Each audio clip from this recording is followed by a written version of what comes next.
Hai, selamat datang di rumah baru kami. Ya kan kita pindahan loh kemarin. Aduh, iya.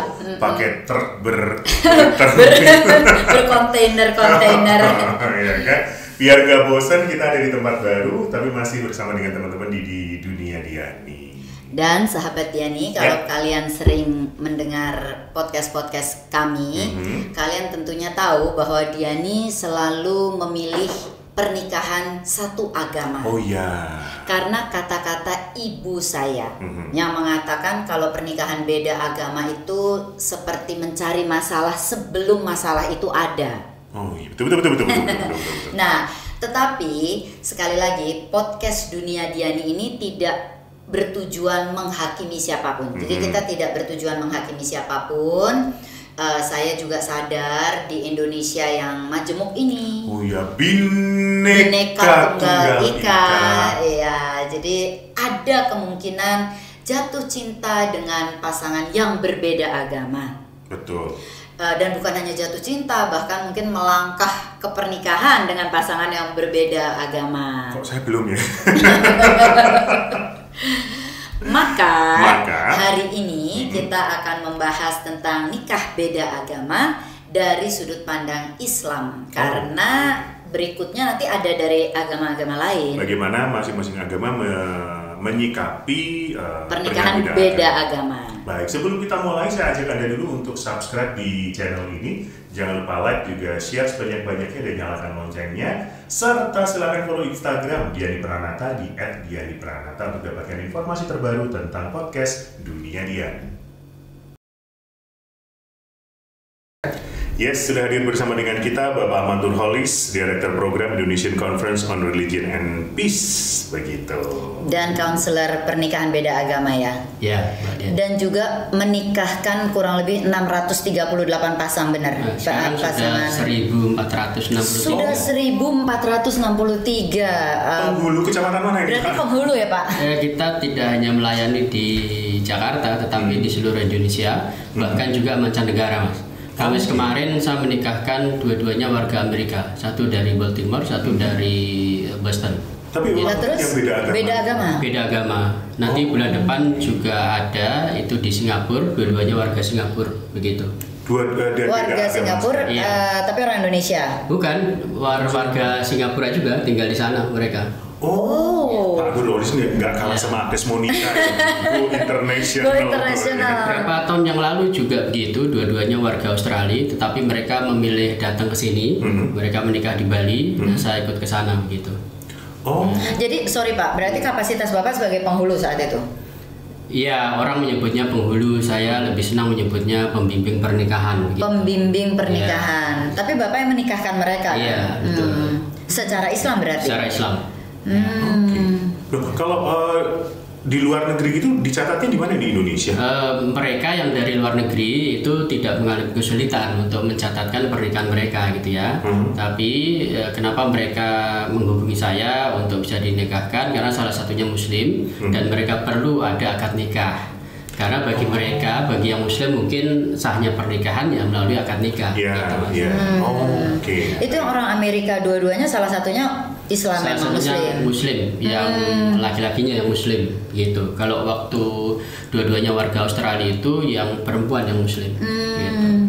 Di Singapura juga gitu salah satunya. Di Singapura juga gitu. Yang bulan depan itu yang Muslim perempuannya, laki-lakinya Kristen gitu. Baik, jadi kan nikah beda agama sebenarnya terjadi di seluruh dunia. Iya berarti, bukan cuma di Indonesia. Iya. Gitu. Tercatat dari Pak Nurholis sendiri sepengetahuan mulai terjadi di pernikahan beda agama mulai banyak terjadi kapan sih Pak? Sebelum Indonesia merdeka, kalau kita telusuri ya itu sejak Mataram kuno. Kita tahu ada Rakai Pikatan, itu Raja Hindu Siwa ya, pendiri Candi Prambanan. Itu kan juga menikah dengan Ratu Pramodawardhani. Nah itulah permulaannya. Pernikahan pertama yang terdeteksi oleh sejarah pasangan berbeda agama. Itu apa Hindu dan Buddha. Dan itu menjadi prototipe bagaimana dua tokoh itu menjadi tokoh toleransi pada masa itu ya. Dari dua kerajaan yang berbeda. Itu yang menikahkan Pak Nurholis juga. Masa Pak Nurholisnya hidup sampai sekarang? Kakek moyang saya.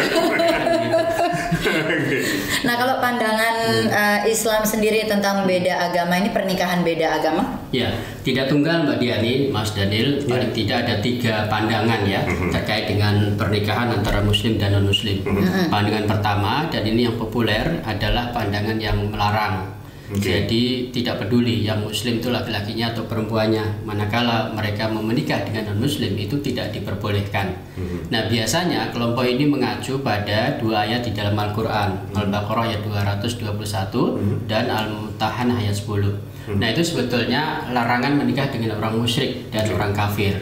Jadi siapapun orang Islam kalau menikah dengan non-Muslim oleh kelompok ini dikategorikan sebagai musyrik atau kafir, sehingga nggak boleh gitu ya. Lalu kemudian muncul pandangan yang kedua yang membolehkan kalau yang Muslim itu laki-lakinya. Nah, ini mengacu pada Al-Maidah ayat 5. Nah, di Al-Maidah ayat 5 itu memang disebutkan bahwa laki-laki Muslim boleh menikah dengan perempuan beriman dari kalangan ahlul kitab. Nah, siapakah ahlul kitab? Ya non-Muslim itu, begitu ya. Nah, oleh karena itu kelompok ini mengcounter pandangan kelompok yang pertama, bahwa non-Muslim itu tidak serta-merta bisa disebut sebagai orang musyrik atau orang kafir. Sebab Quran menghormatinya sebagai ahlul kitab yang boleh dinikahi oleh laki-laki Muslim gitu. Nah, lalu mengacu pada ayat yang sama, Al-Maidah ayat 5, muncul juga pandangan para ulama gitu ya, yang memperbolehkan meskipun yang Muslim itu perempuannya. Nah, bagaimana argumen mereka gitu ya? Pertama begini, prinsip penerapan hukum di dalam Islam itu tidak berlaku diskriminatif. Jadi kalau pembolehan itu diberikan kepada laki-laki, maka boleh juga bagi perempuan. Gitu. Lalu yang kedua, ada kaidah hukum segala sesuatu itu boleh pada dasarnya dia sepanjang tidak ada nas atau ayat yang melarang. Nah, menurut kelompok yang ketiga ini, dari 6.666 ayat itu tidak ada satupun ayat yang menjelaskan soal dilarangnya perempuan muslimah menikah dengan laki-laki non-muslim. Nah, tiadanya larangan itu dimaknai sebagai pembolehan gitu, Mas. Lalu yang ketiga adalah contoh yang dilakukan oleh keluarga Nabi Muhammad sendiri gitu ya. Jadi Nabi Muhammad diantara istrinya itu ada 2 yang non-muslim. Pertama ada Maria Al-Qibtiyah, penganut Kristen Koptik dari Mesir. Lalu ada Sofia yang beragama Yahudi. Keduanya dinikahi oleh Nabi Muhammad tanpa meminta mereka untuk masuk Islam terlebih dahulu. Nah, setelah menikah tidak lama kemudian memang kedua-duanya masuk Islam gitu ya. Tapi yang digarisbawahi oleh para mufasir, para ulama gitu ya, keduanya dan Nabi Muhammad tidak lantas melakukan nikah ulang atau tajdidun nikah begitu, pembaruan nikah. Kenapa? Karena pernikahan sebelumnya itu juga sudah sesuai dengan syariat Islam gitu. Lalu yang sebaliknya juga dilakukan oleh keluarga Nabi Muhammad. Kita tahu pernikahan beliau dengan Siti Hadijah itu memiliki 2 anak perempuan, Ruqayyah dan Zainab. Dua-duanya juga menikah dengan laki-laki non-muslim. Zainab misalnya menikah dengan Ibnu Al-As. Bahkan di beberapa tafsir suami dari Zainab, Ibnu Al-As itu 6 tahun kemudian baru masuk Islam.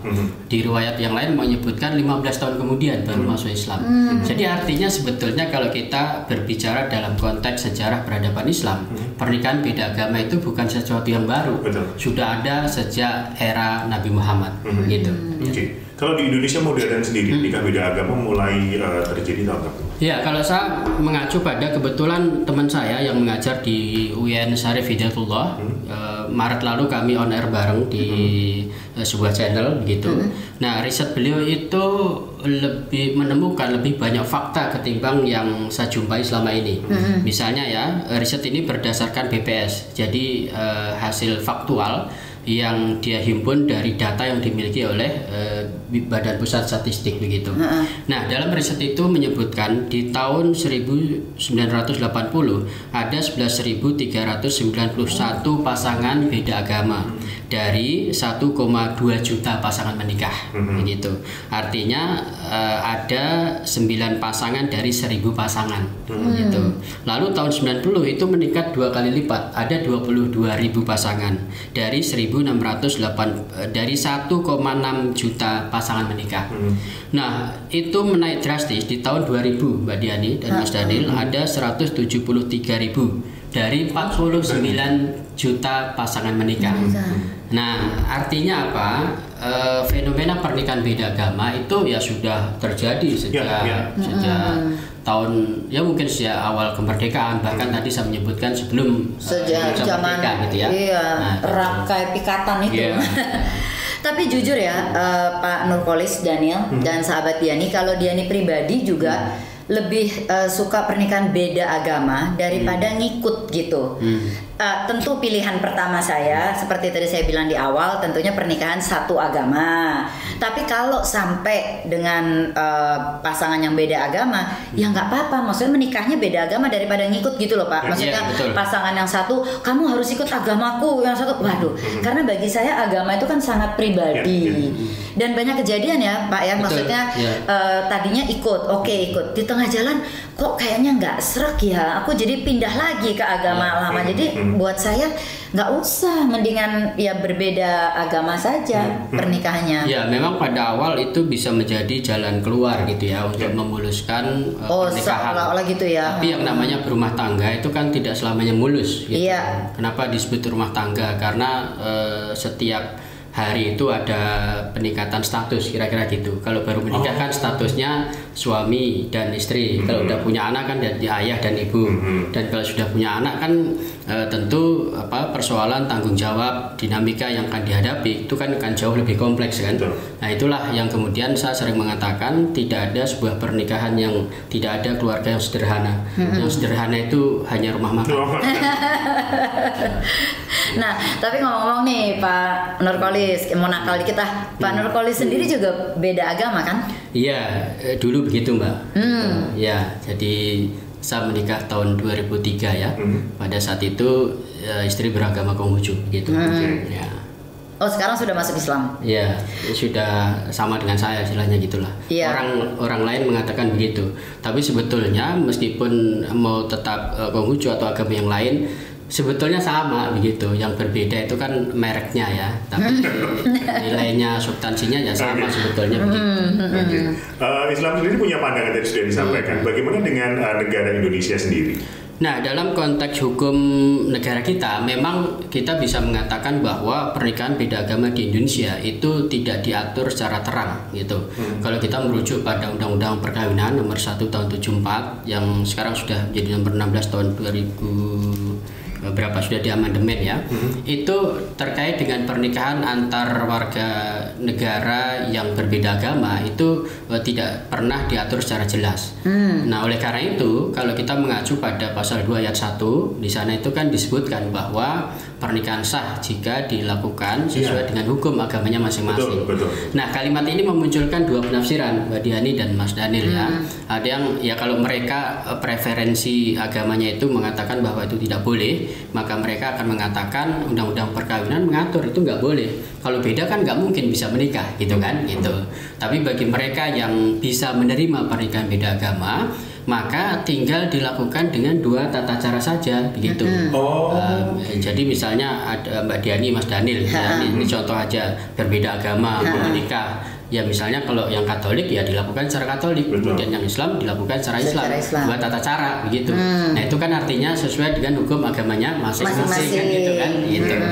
Itu. Nah itulah yang kemudian memunculkan persoalan memang di lapangan. Karena tidak semua terutama dukcapil begitu ya bisa menerima mereka yang berbeda agama gitu. Sebagian besar pasti akan menolak yaitu. Nah itu problem kita. Lalu kita tentu tidak bisa berhenti pada undang-undang perkawinan ya. Kita punya undang-undang nomor 39 tahun 99 itu tentang hak asasi manusia. Nah di pasal 12 itu kan diatur soal hak sipil warga negara kan. Di antaranya adalah memilih jodoh, menikah, memiliki pasangan, berumah tangga, memiliki keturunan. Dan itu merupakan hak internum dalam spektrum hak asasi manusia. Hak internum itu hak yang melekat dalam diri setiap orang sejak dia lahir, yang tidak bisa dikurangi, tidak bisa diintervensi. Nah oleh karena itu sebetulnya dalam konteks hukum negara, Indonesia tidak mungkin melarang secara terang pernikahan beda agama. Kenapa? Karena itu buah dari ratifikasi. Indonesia sudah meratifikasi Kovenan Umum tentang HAM dalam bentuk undang-undang. Gitu, Mas. Gitu. Jadi kalau sampai melarang melanggar HAM juga ya? Melanggar HAM sebetulnya. Ya, gitu. Nah, terus sudah gitu Pak, yang tadi Bapak bilang kalau misalnya pernikahan beda agama dicatatnya di Dukcapil tetap. Di Dukcapil ya, karena memang yang memungkinkan di situ gitu. Berdasarkan biasanya kalau catatan sipil itu udah keluar dari yang non Islam biasanya Mbak, karena memang domain Dukcapil itu adalah mencatat pernikahan di luar secara Islam. Kalau yang secara Islam kan ke KUA. KUA, iya. Nah, KUA itu mengikuti pandangan yang melarang terkait dengan pernikahan beda agama. Karena itu kalau mau dicatat di KUA maka dua-duanya harus sama-sama Islam. Muslim, ya. Gitu. Jadi kalau beda agama pencatatannya ada di catatan sipil, dan yang mengeluarkan surat keagamannya itu dari agama yang non Muslim, maksudnya gitu. Gitu. Prosesnya akan sama nggak sih Pak dengan pernikahan yang satu agama untuk urus-urus surat-suratnya? Oh ya, caranya, prosesnya. Kalau terkait dengan administrasi sama aja sebetulnya. Jadi mulai mempersiapkan pengantar dari RT RW, kemudian ke kelurahan gitu ya, untuk mendapatkan surat pengantar itu, dulu namanya N1, N2, N4 itu. Nah setelah itu ya ini, kalau pernikahan sudah dilaksanakan, lalu kemudian dari gereja, misalnya dia Kristen gitu, sudah ada surat nikah gereja, nah tinggal dibawa ke Dukcapil gitu. Nah sampai bulan Mei tahun ini itu masih dimungkinkan beberapa catatan sipil itu ada yang bisa mengakomodir itu, tetapi per 1 Juni itu sudah tidak ada lagi Mbak Diani. Jadi sekarang pemerintah atau negara tidak mengakomodir pernikahan beda agama. Jadi pencatatan itu baru bisa dilakukan kalau di KTP dua-duanya sama agamanya. Nah itu buah dari ini yang tempo hari sempat viral itu gitu ya. Jadi itu direspon negatif oleh pemerintah, terutama dalam hal ini adalah Dukcapil begitu. Saya bertemu beberapa kali dengan Prof Yudan itu, Dirjen Dukcapil Pusat begitu ya. Nah ya secara pribadi sebetulnya beliau bisa memahami gitu, tapi sebagai pejabat, nah akhirnya memilih untuk membuat kebijakan bahwa sepanjang di KTP mereka itu masih berbeda, maka Dukcapil tidak mencatatnya. Nah gitu Mbak. Jadi nggak boleh dong. Jadi sekarang tidak bisa, secara pencatatan negara tidak dimungkinkan gitu. Jadi tapi itu bukan ke luar negeri. Iya, itu alternatif lain yang bisa dilakukan gitu ya. Karena itu beberapa pasangan akhirnya ya harus ini bisa ke Singapura, ke Thailand, ke Aussie, ke Hong Kong, ke Belanda begitu untuk mencatatkan pernikahan mereka. Nah dari sana kan nanti mereka mendapatkan sertifikat menikah. Nah sampai di Indonesia tinggal diregister ulang begitu. Gitu. Jadi kesimpulan obrolan kita sekarang ini adalah pernikahan beda agama tidak boleh di Indonesia. Tidak dicatat kalau tidak dulu. Iya, kalau dulu masih bisa di Dukcapil. Ternyata sekarang. Iya. Kecuali memang salah satunya pindah dulu. Iya. Di KTP maksudnya harus. Ya atau nyamain aja agama di KTP gitu. Nah, itu yang terjadi di lapangan sekarang. Tapi pada faktanya nggak pindah, maksudnya cuma KTP-nya aja. Betul, gitu. Wah, menarik loh. Karena kadang-kadang di lapangan dari mulai kelurahan sampai Dukcapil saran mereka juga begitu. Udah disamain aja dulu, nanti setelah menikah ya bisa diubah lagi gitu. Jadi sebetulnya menurut saya ya dalam hal ini mohon maaf, negara sebetulnya ngajarin kita nggak bener gitu ya. Ini kan kalau dalam konteks lembaga agama ya, mereka kan jauh lebih maju. Ya katakanlah kalau di gereja Katolik ya, itu kan sejak pasca Konsili Vatikan kedua sudah boleh menerima pasangan Katolik dan non Katolik. Iya, asal dapat dispensasi. Nah, di Islam ya sejak awal didakwahkannya itu sudah diperbolehkan gitu. Tapi sampai di Indonesia terreduksi lah oleh paham-paham yang belum tentu itu sesuai dengan apa yang dulu diajarkan oleh Nabi Muhammad begitu. Sehingga kemudian itu yang mewarnai pola pikir mindset warga Muslim di Indonesia gitu. Baiklah. Jadi tapi kalau ada yang sahabat Diani yang mau menikah beda agama, menghubungi Pak Ahmad Nurkolis gimana dong? Ya boleh kontak saya langsung, saya dengan senang hati nanti akan membantu. Bisa ke nomor telepon atau WhatsApp saya di 0813 1106 8898. Gitu. Baik, termasuk bantuin ganti KTP-nya Pak. Enggak. Itu mereka harus karena kita concern di advokasi bagaimana mereka bisa menikah, terutama secara agamanya itu. Ya. Baiklah. Pak Nurkolis, terima kasih untuk waktunya. Sama-sama. Terima kasih. Sama-sama Mbak Diani. Baik, sahabat-sahabat Diani, obrolan yang menarik, banyak informasi untuk Anda. Semoga semakin tercerahkan ya. Jangan lupa untuk terus ikuti topik-topik lainnya di podcast Dunia Diani, silahkan juga untuk subscribe di channel ini, like dan share sebanyak-banyaknya, dan follow Instagram @dianipranata. Terima kasih untuk perhatiannya menonton podcast Dunia Diani. Salam keluarga langgeng sejahtera. Bye.